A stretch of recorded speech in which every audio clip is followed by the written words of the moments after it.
लेंगे, मुझे पूरी आशा है। धन्यवाद। बहुत बहुत धन्यवाद आदरणीय संचालक महोदय भाई हरवंश श्रीवास्तव जी। जिगर थाम कर बैठो, अब हमारी बारी। पीछे साथी खड़े हैं, अगर उनको अपनी संग निष्ठा पर थोड़ा भी संदेह हो तो गूदी से आवाज मत निकालिएगा।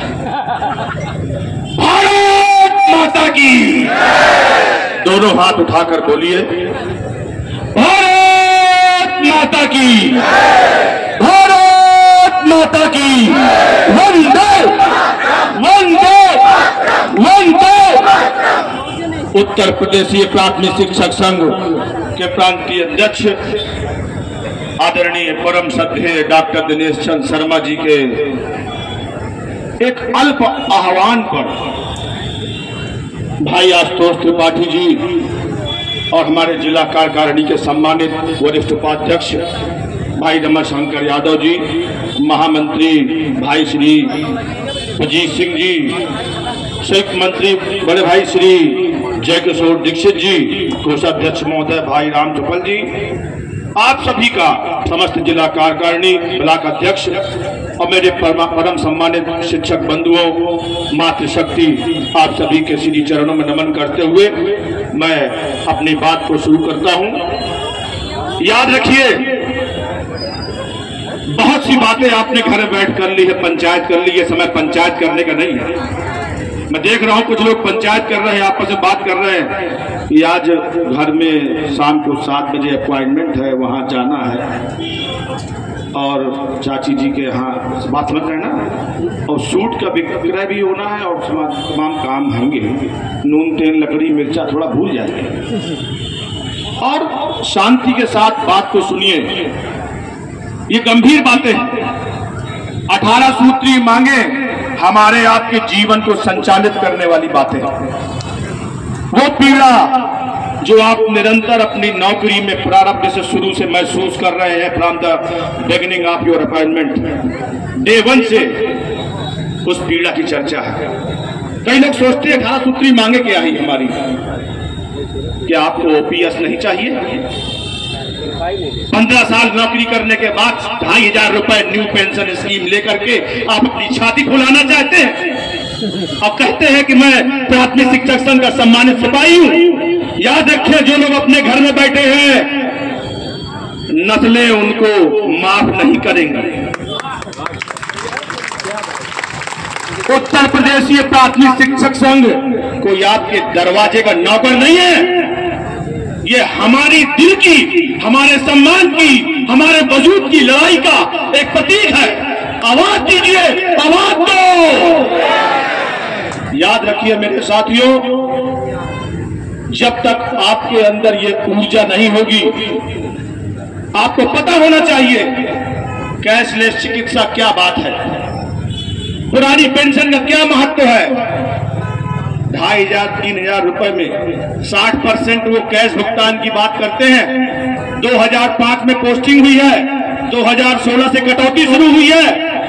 अभी तक आपका जितना जमा धनराशि है, जमा राशि पर याद रखिए 14% का अंशदान सरकार देती है।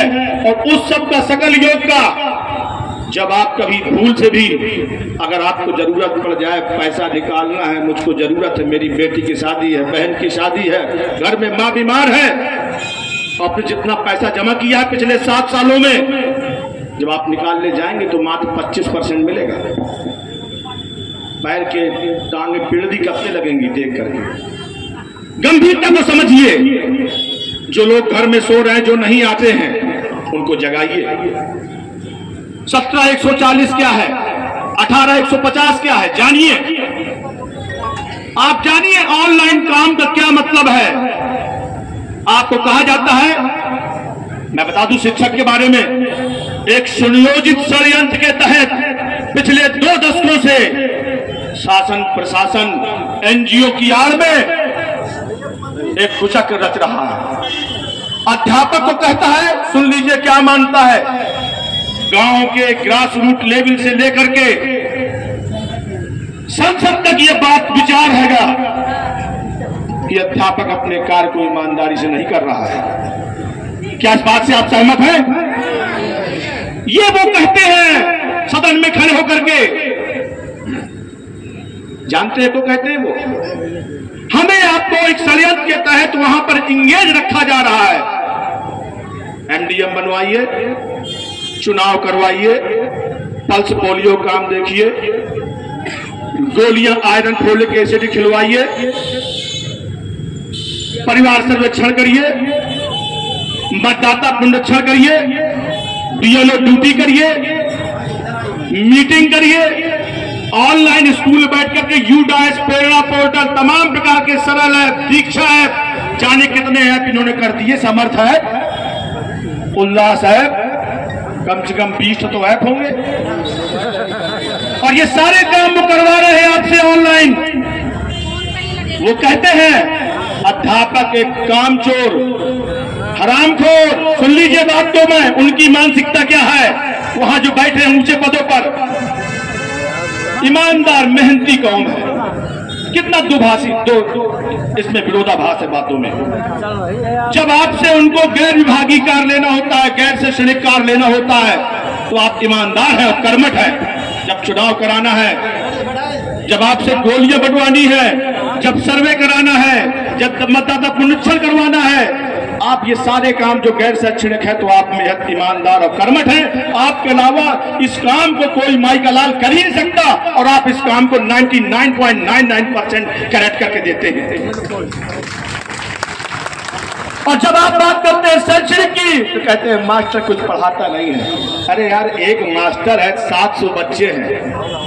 चले जाइए ब्लॉक बड़ोखर में ही देख लीजिए, नाम लेके बताऊं, 600 बच्चे 2 टीचर, 700 बच्चे 2 टीचर, 18 बच्चे। तो संगतियां देखिए, ये नहीं दिख रहा विभाग को। विभाग कहता है आंकड़ों में कि अध्यापक यहां पर पर्याप्त है। अरे मेरे भाई, जरा देखो असमान वितरण।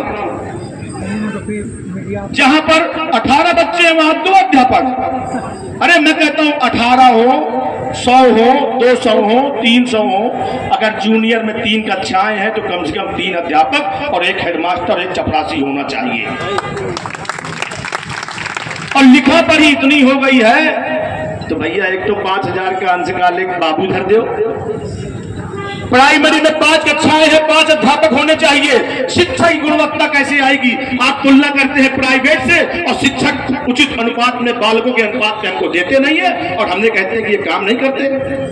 गैर शैक्षणिक कार्यों के लिए हम ईमानदार और काम मेहनती और कर्मठ हैं, और शैक्षणिक कार्यों के लिए हमारे ऊपर ये दाग लगाते हैं। हमें सुनियोजित षड्यंत्र के तहत इसमें इंगेज किया जा रहा है ताकि शिक्षा का निजीकरण किया जा सके। गंभीर बात कह रहा हूं, शिक्षक की अपनी आवाज उठा न सके, अपने काम को जब नहीं कर पाएगा, हम इसी गुणवत्ता के नाम पर एनजीओ को बुला करके तमाम प्रकार के क्रॉस चेकिंग कराएंगे। अरे भाई, हमारे हिसाब से करो ना, अध्यापक को आपने ऋण विहीन कर दिया है, अधिकार विहीन कर दिया है। तो तमाम ऐसी बातें हैं जिन पर चर्चा होनी चाहिए। 18 सूत्री मांगे कितनी महत्वपूर्ण है, इसका आप मूल्यांकन करिए, घर जाके पढ़िए और देखिए किन बातों को लेकर यहाँ चर्चा के लिए आप आए हैं। और आप आए हैं तो आपका मैं हृदय से अभिनंदन करता हूँ, वंदन करता हूँ, मात को प्रणाम करता हूँ, और इन्हीं शब्दों के साथ अपनी वाणी को विराम देता हूँ। बोलिए भारत माता की वंदे। उत्तर प्रदेशीय प्राथमिक शिक्षक संघ, दोनों हाथ उठा के बोलिए, उत्तर प्रदेशीय प्राथमिक शिक्षक संघ, उत्तर प्रदेशीय प्राथमिक शिक्षक संघ। हमारा अध्यक्ष कैसा हो, हमारा अध्यक्ष कैसा हो, राष्ट्रपति जैसा हो। बहुत बहुत धन्यवाद। बहुत ही उद्बोधन परम आदरणीय अग्रज भाई नरेंद्र सोनी जी का।